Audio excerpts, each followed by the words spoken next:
All right, we are looking at prenatal care.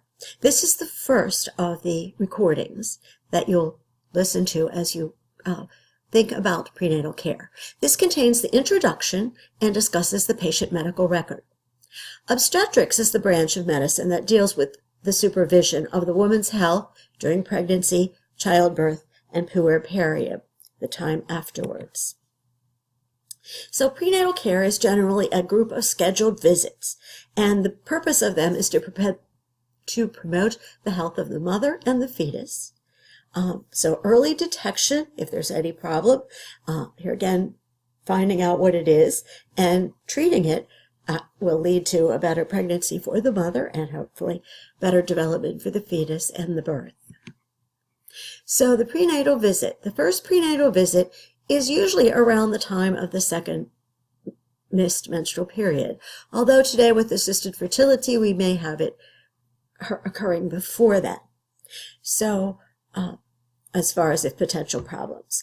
And the main components of a prenatal visit are the medical record completion, initial and ensuing exams, and obviously patient education and laboratory tests. And this video just focuses on the prenatal medication record. So what is involved in that medical record? It's information about the past and present health of the patient. So it's a database, and then here again, it will continue adding information with the subsequent visits.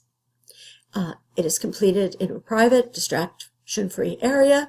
Obviously, whoever's collecting this information wants to have rapport with the patient and want to have a supportive relationship. And collecting this information assists in planning and implementing and then evaluating and meeting the needs of the patient. Are there any risk factors that need addressing? So we'll begin with a past medical history. So we're collecting up information that would affect the health of the mother and the fetus.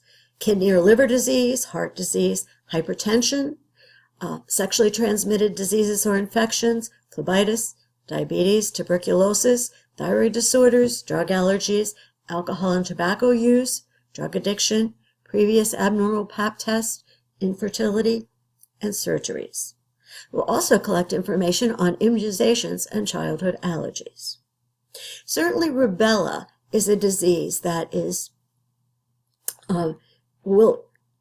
can hurt a developing fetus, and especially early on. Here again, hopefully today that most young people have the MMRs, immunization, but if they do not, they can't not get it during the pregnancy. And so if someone doesn't have the immunization and didn't have prior immunity, they need to be careful at this time.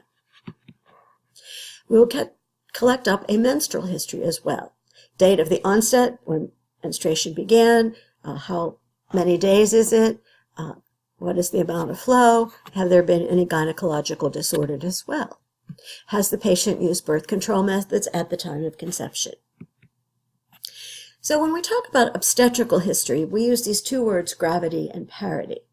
So gravity today is abbreviated with a capital G. And this is the number of times that a woman has been pregnant, regardless of duration, including the present pregnancy. If somebody was pregnant 2 times and they're coming for a new pregnancy, the G would be 3. And then parity talks about the outcome of these pregnancies.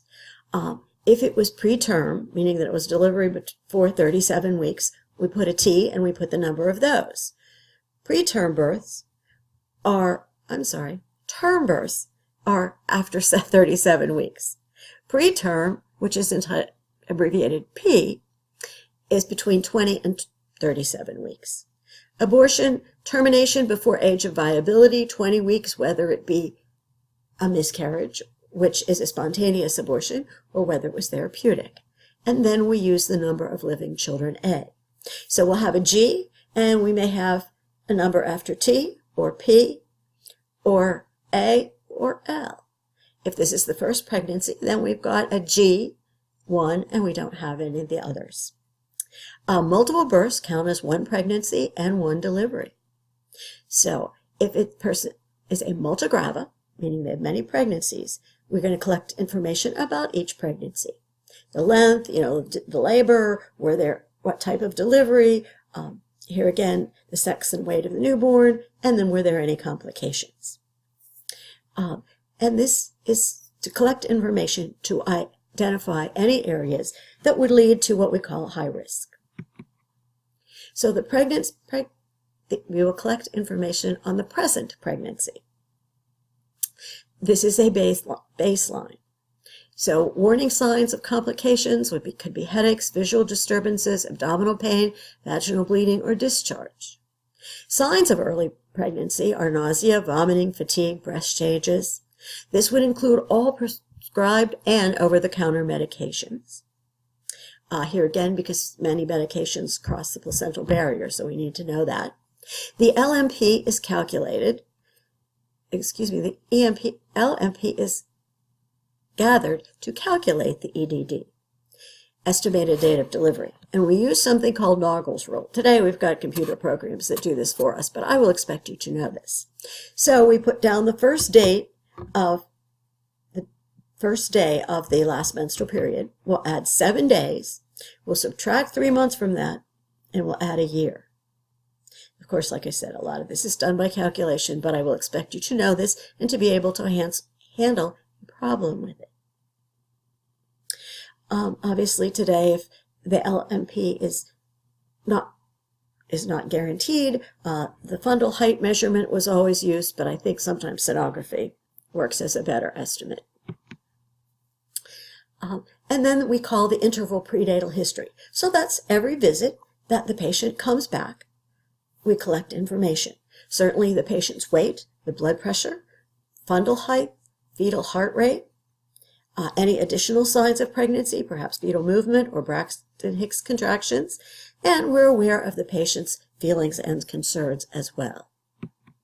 And we will continue on in the next narrated PowerPoints.